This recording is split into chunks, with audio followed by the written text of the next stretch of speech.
Alright, hi there everyone. This is Fam here again for MTGOntario, and we're doing another M12 draft here. I knew I was going to say I was trying to probably get in a couple more sealed decks if possible, but considering the timing of everything, I'm running out of time before GP Shanghai, and I just want to get some practice in with the new cards. So from the last video, we got a lot of good feedback. So hopefully I can bring you a couple more before I have to make for China. So anyways, since the draft's already started, let's get into it. Let's take a look at this pack. The rare is not that exciting. I've seen people play this, but I haven't really seen them play it to any large effect. You're paying 4 mana to put a creature from your hand to play for free, air quotes that you can't see right here, because you're paying 4 mana for it. So unless you're playing like the Giant Fatties deck, this card's not going to be that exciting for you. Timely reinforcements, just like in standard, can be an amazing absurd card that really swings the tempo back in your favor. Arbalist Elite, although pretty decent, I don't think it holds a candle to timely reinforcements, well, or at least not as well. So the rest of this pack is kind of blah. I'm going to go with timely reinforcements here. The unfortunate thing is there's a lot of white in this pack, although not that exciting, but it's just something to keep in mind. Looking at this pack, the rare is not that exciting. It's a Birds of Paradise, nothing to write home about. There's an uncommon missing, leaving an Alabaster Mage and a Lure, which is not that exciting either. The next best card in this pack maybe is the Sorin's Thirst, but I'm going to avoid that for now because black-white's not one of my most favorite color combinations. Again, the rest of this pack is not that exciting. The Lurking Crocodile is alright. And then the only other good card for us is Benelish Veteran, which keeps us in white, which is a fine card. We can go aggro with it, and I'm not too unhappy taking. You could also take something like the Mana Leak, because blue-white's a pretty decent combination. White-red is a decent aggro combination as well, but none of the red cards stand out to me, so I'm just going to go ahead and take the Benelish Veteran here.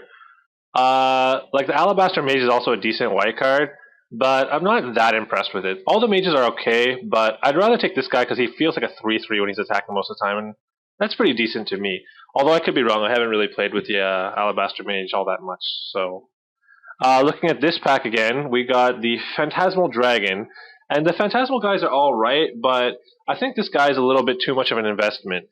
Looking right next to it, the Jade Mage is actually insane. Those who watched I think it was the sealed deck video that I did that had, it was a white-green deck splashing black or something of that variety. The Jade Mage won me several games, and it was really absurd, especially if you can get something like Overrun to go with it, or anything that will abuse, late game creatures. It can single-handedly just take over the game if things go in your favor. There's also a Garruk's Companion, which is decent in a white-green strategy as well, but you're not going to take a Jade Mage over a Garruk's Companion. There's a Child of Night as well, but again, I don't like white-black as a color combination. I like white-blue, but I think the Jade Mage is the most powerful card in this deck here, in this pack here, so I'm going to go with that and see if the aggro strategy pans out for me. Unfortunately, oh wait, never mind. There's a Stampeding Rhino here in our colors, which is pretty fine for this sort of strategy as well. If I might also think about going maybe white-red or something like that, because the Blood Ogre is a decent creature for red. Even its base stats without Bloodthirst is fine by me. So, but the rest of this pack isn't that exciting, and I don't really see a reason to go off-color for Blood Ogre when I could easily take a Stampeding Rhino.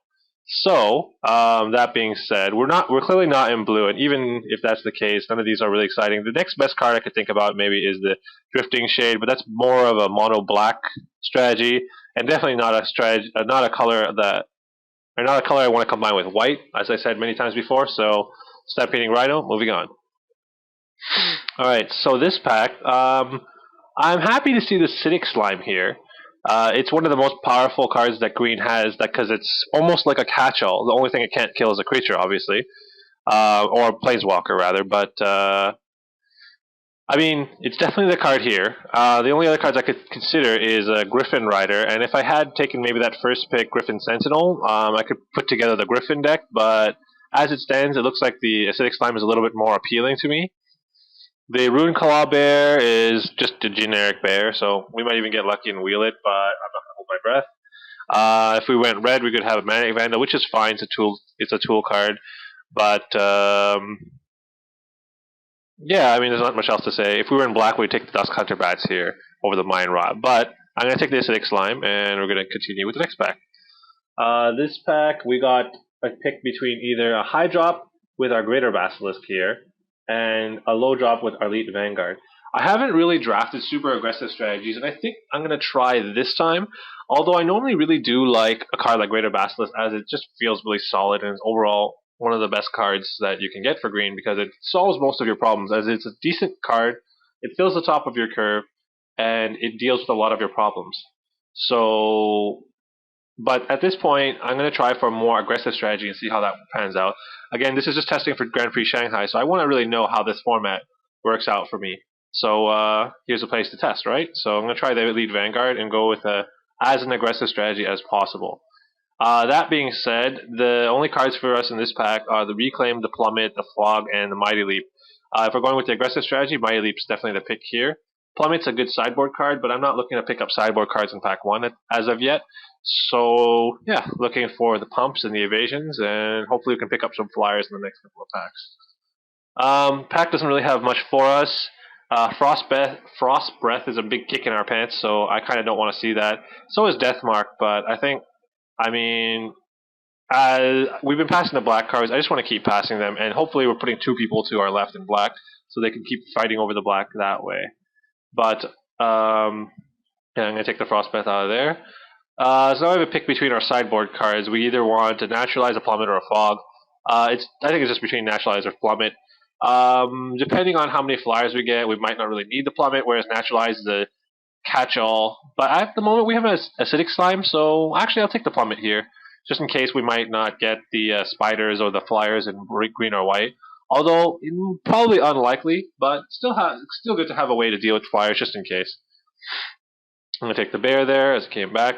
Let's go with the Siege Mastodon here. Lifelink some people argue that Lifelink can sort of be a, what's the word I'm looking for? Oh no, wait, I was thinking of Spirit Link, never mind. I'm going to take the Siege Mastodon here over the 1/4, because the 1/4 is more of a controller's card, where the Siege Mastodon has a decent power and can attack. I'm going to take the Lava Axe here, because I don't like being axed to question. And the Demystify is a decent sideboard card. And yeah. So, what I was thinking about earlier, I was thinking of Spirit Link versus Life Link, and how you could use Spirit Link as a pseudo removal spell, because it negates the damage of the creature that you put it on, because you're getting the life and he isn't. But in the case of Life Link, I don't think that applies, because Life Link gives the creature that ability, and you're just giving your opponent the ability to gain life when he attacks you. So, yeah. Well, I did mention before that a card like Jade Mage would be absurd with something like Overrun. Now the question is, what's more absurd? Overrun on a bunch of creatures, or one creature that overruns, i.e. this Primordial Hydra. I've been on the receiving end of this beatdown stick many times in, I think it was like, I played it once I think I did one video of it online, actually. It was part of the seal deck that I did. I played against it another time in real life during a seal deck. I think it was the pre-release, and once in a draft in real life too. So it's pretty ridiculous. At the moment, the thing about this card though, it's slightly more fragile, whereas this card is just absurd when you cast it. And I know how good this card is, so I'm really leaning towards taking Overrun at the moment. And this card is actually ridiculous. There's a good chance that we might table one of these creatures coming back too. Like maybe probably not the Lawkeeper, but maybe one of the giant fatties. Acidic Slime is less likely, but I'm going to take the Overrun here, and unfortunately I'm going to pass off the Primordial Hydra, and I want to see the feedback in the comments on this one. Oh my god, this pack is ridiculous for us. There's really any number of things that we could take here. The Cudgel Troll stands out, obviously. The Stormfront Pegasus is definitely a card that I also want to look at, because it's an aggressive early drop, which is sort of the strategy I want to go with, the green-white strategy as well. And it complements the Overrun a lot better too, because earlier creatures, earlier beats makes the Overrun more potent the earlier you draw it and the earlier you can cast it. Giant Spider is also a decent solid man. It's always been there, that's why it's always been reprinted a million times. I think I've mentioned that before. Arachnus Web is a decent removal spell in a color that almost has none. or actually has done other than that. And the Garrix Horde, people were mentioning before, this is like one of those big fatty green deck cards, and this is like, the makings of the fatty deck, but I'm not going to go for it still, especially this strategy. I'm going for the aggressive beatdown strategy. I don't think I'm going to have time to screw around with 7-mana cards. I think the card from here is Cudgel Troll, but I really, really want the Stormfront Pegasus, and people say, I just want to see people's comments on there, what pick they would take here in that position. So I'm going to take the Cudgel Troll here. Just keep in mind, that could have been a Pegasus. Alright, so this pack, I should set myself to busy, first of all. But this pack, we got the Rampant Growth, we got the Giant Spider, we got the Armored Warhorse in our colors. Unfortunately, we had to pass a was it third pick, Senior Vampire? But, I thought we were passing the black cards. I don't really know what was happening, what was going on there. But at this point, I'm going to cost sort a little bit. We got a decent amount of we have two 2-drop creatures. Got 1 4-drop, got 3 5-drops. I probably might cut something like the Siege Mastodon, but the Giant Spider is like leagues ahead of the Armored Warhorse. I don't think I need a 2-drop that badly that I was going to pass a Giant Spider over it. The Rampant Growth is really good too, but we're not going for like the aggressive ramp strategy here. So, and it might be something that we can pick up later, anyways. Seeing the pacifism come around at this point is pretty happy. I'm pretty pleased to see that. I'm not sure how hard we cut off white, but anyways, yeah. Oh, another argument I was thinking about the pacifism or the primordial ooze is that we have timely reinforcements, so that goes a lot better with overrun than it does with the other. But in any case, this pack, this is a pick that came up, I think, in a draft video earlier on when I was looking at the green-black deck I was drafting. This was very similar to that, a Llanowar Elf versus Arachnus Web. At that point, I had a Llanowar Elf and a Birds of Paradise, but people were arguing that the green-based aggro decks really need the ramp versus the removal spells. I don't really have as much removal spells at this point, but I think I'm going to go with this strategy anyways because I need the creatures, and the creatures benefit more with the overrun, and yeah, creatures are good, especially this kind of strategy. One of my good friends and former national champion would say, Andrew Tingiki would say, when you're drafting core sets, if you can just go balls to the walls creatures, your deck will probably turn out all right. Anyways, so here's the pick between Elite Vanguard and Benelish Veteran. I kind of want to go for the absurdly aggressive as possible strategy here. Although this is basically an attacking 3/3 in my deck, I think that this guy will just serve so I can curve out a lot more efficiently, a lot more faster. Just because I want to try and get as many beats as possible and make my overrun as lethal as possible. So I'm going to go with the Elite Vanguard here. Hopefully I don't get punished too hard. And I see stuff like the Veteran come around, so I'm not too upset to see it go. This is exactly what I want to see. Titanic Growth fits perfectly in a deck like this. It's right at home with all these cheap creatures. So I can just like tap out, play a bunch of guys, and then just swing my guys into his bigger guys, and then hopefully trade up with Growth or something like that. Okay, so this pack almost has nothing for us, and I really don't like this card unless your deck has a bunch of pump spells, at which point your deck just is terrible because it has a bunch of pump spells and a bunch of these terrible creatures. So at that point, I really just don't care about it. I'm just going to ignore it, and I'm just going to look at the cards I don't want to play against. Dabblock 2, I don't really care about. The rest of these cards kind of blah. Alluring Sirens, I want to be attacking anyways. I don't care if that. I just don't want to get Lava Axe out of the game, I guess. Okay, so this is an interesting pack. Gravedigger came around to this pack, and I was expecting to get one of these fatties to come back, but I wasn't even considering the Gravedigger come back. So I'm going to actually take the Gravedigger here. It's a little risky because I could easily take a Stampeding Rhino, which fits in a decently aggressive strategy.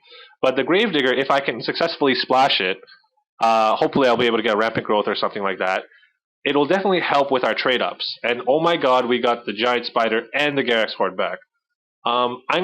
I'm going to do this, and I've already mentioned why, but I'm going to take the Giant Spider here. I think it's a very solid, and the Garrix Horde, I just don't think we're reasonably going to get to that point. Maybe we are, maybe we aren't, but I think that if I prioritize an earlier curve, I can just maximize the beatdown on this deck. So that's what I'm going to do. This pack is ridiculous because I don't know what was going on, but I was passing a lot of black cards, and this Ring Flesh should not be here a second time around, so I'm going to take that away. And yeah, I'm just going to cut all these good black cards because apparently we should have been black. Um, yeah, just cut all the creatures, I suppose. I might have wanted to cut that levitation instead of the lightning elemental, but yeah, well, let's see if that comes back to bite me in the ass.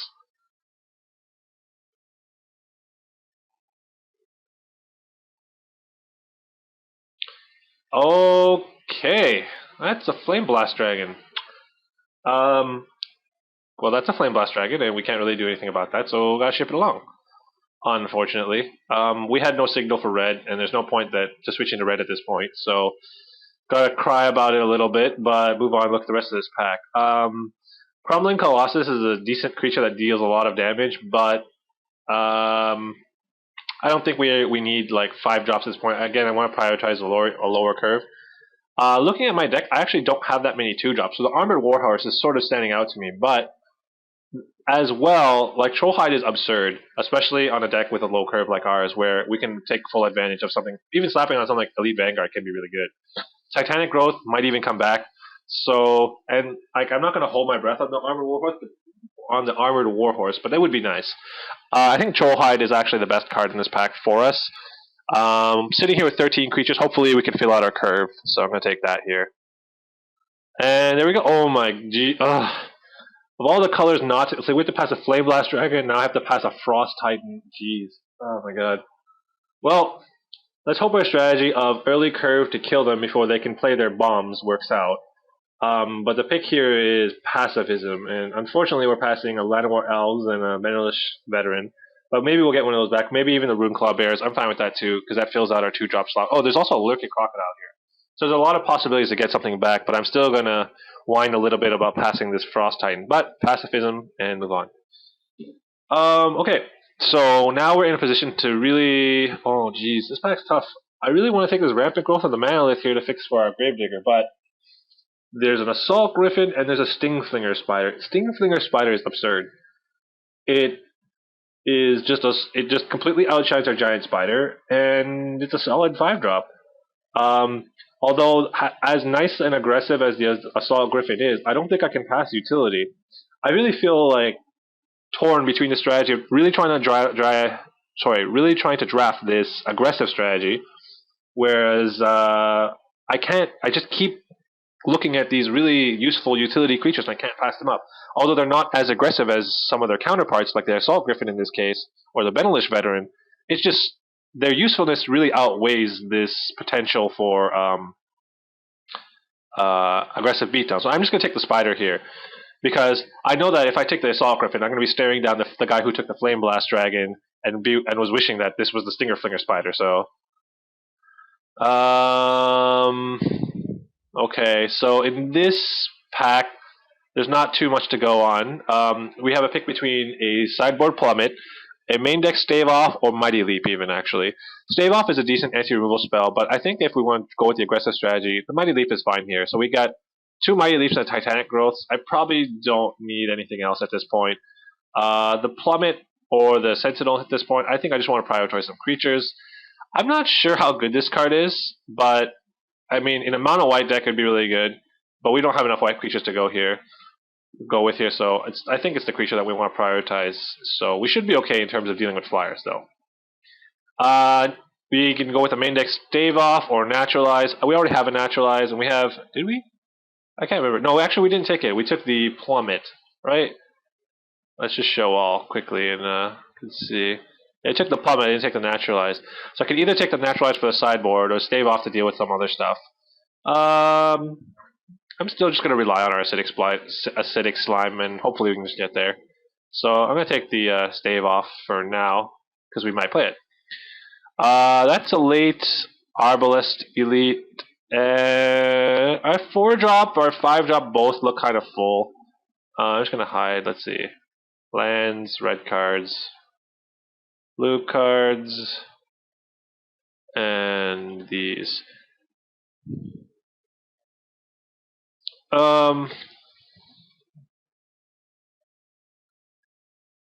I think that, let's see, looking at the 5-drops, we have a decent amount of things that we could probably play instead of it. I guess I'll take the 4-drop, as it's a pretty useful card anyways. Wow. Now we have a pick between a Grand Abolisher and a Garruk's Companion. Whereas Grand Abolisher is actually really good in terms of stopping what your opponent can do, but it has a giant target on its head. It's just as good as, but Garrick's Companion is just a little bit more of a beatdown, right? So let's sort these by color and see how our mana looks, and then we can probably decide that way. It looks like we're leaning a little bit more towards green, as we have the triple green and the double green here. The only double white we have is the double Arbalest, which is the Arbalest Elite, and we might not even play it. So I'm going to take the Garrick's Companion here, as it probably fits our mana better. Considering we have one Griffin, the Griffin Rider is completely out of the question, so that just opens up Titanic Growth. And yeah, the Rune Claw Bear came back, which makes me happy, so let's hope this aggressive this aggressive strategy pans out. The Demystify is the card for us here, but I think we already have one. I don't really care that much. Yeah, I'm just going to hide that too. So I'm just going to take the Manic Vandal away from somebody, although we don't even have to kill anything. Just make their deck slightly worse. Yeah, I'm a douchebag, I know. So, Reclaim, I guess. I don't really know what I was going to use that for. And the white weenie doesn't get to table that, although I don't think there's a white weenie deck at the table, but anyways. I don't think this deck is too bad. The question is if I can actually play the Gravedigger, because I had to pass up on that Rampant Growth earlier. I don't think my mana can support it because there's like a lot of color intensive deck cards here, but I might be wrong. We'll see. So Llanowar Elves in, that's in, that's in.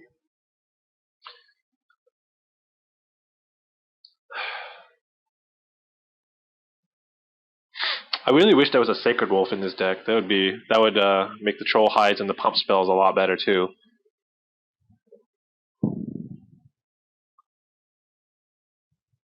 Like, cards I'm thinking about right now that our deck could have is stuff like the Pegasus that we passed up for the Cudgel Troll, and I can't exactly remember what I took over the what I passed for the Stinger Fling Spider, but I think it was reasonable. Like, I could have taken those cards as well. I think there was a Rampant Growth involved there too. So, let's try that out.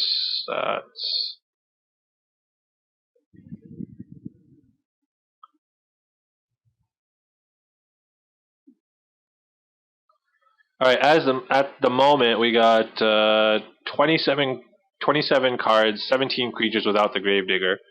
I think that the Siege Mastodon's a little bit too much. Probably only want maybe these 3/5 drops. Maybe I don't even know if I want that else. I'm gonna take the Arbalest Elite out right now. I want almost all of my creatures to have a decent amount of like aggressive potential. A 2/3 for 4.